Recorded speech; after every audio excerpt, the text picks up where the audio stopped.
Il y a quelques années, j'ai déménagé en Chine, à Shanghai, pour commencer à apprendre le chinois. Parce que je pensais que, en immersion, j'allais réussir à apprendre rapidement en parlant tous les jours avec les gens. C'était faux. C'était une erreur.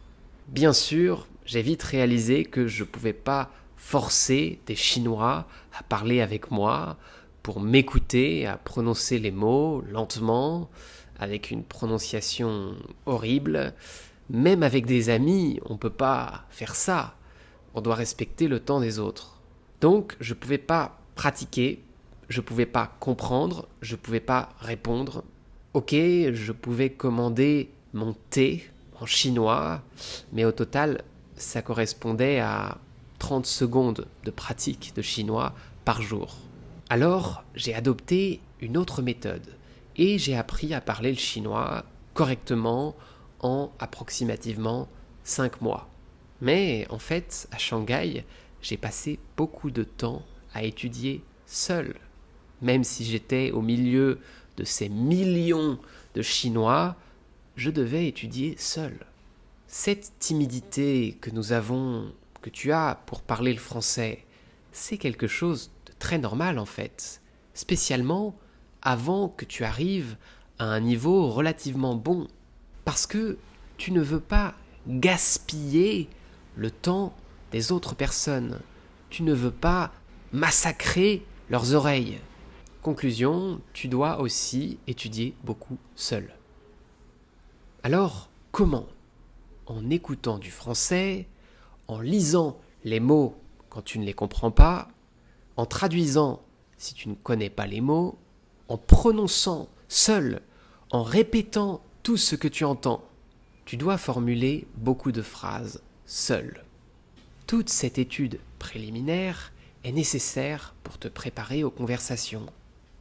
Quand tu vas avoir l'opportunité de parler avec une personne, tu n'as pas beaucoup de temps pour réfléchir à la structure, à la grammaire.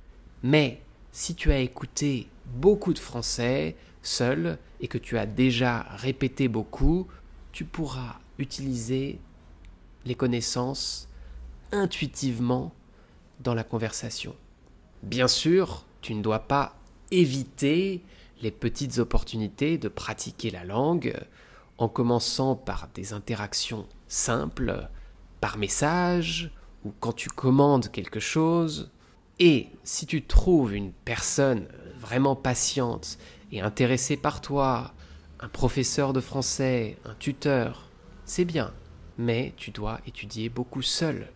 Et quand tu arrives à un niveau de français minimum intermédiaire, tu peux pratiquer la conversation un peu parce que ça va te permettre de valider ce que tu as appris, de voir que l'autre personne te comprend et tu vas gagner en confiance. Voilà, bien sûr, parfois tu vas encore bloquer, c'est normal. Ah, juste une petite anecdote pour la conclusion. Il y a quelques années, j'ai rencontré une femme en Argentine qui s'appelle Luz, qui parlait le français couramment, très très bien, sans accent, mais qui n'avait jamais voyagé en France ou dans un pays francophone. Elle avait beaucoup étudié seule et finalement elle saisissait les opportunités de pratiquer le français, par exemple avec moi et d'autres Français à Buenos Aires. Et voilà. Alors, partage ce que tu penses en commentaire et aussi dis-moi comment va ta progression en français. À la prochaine!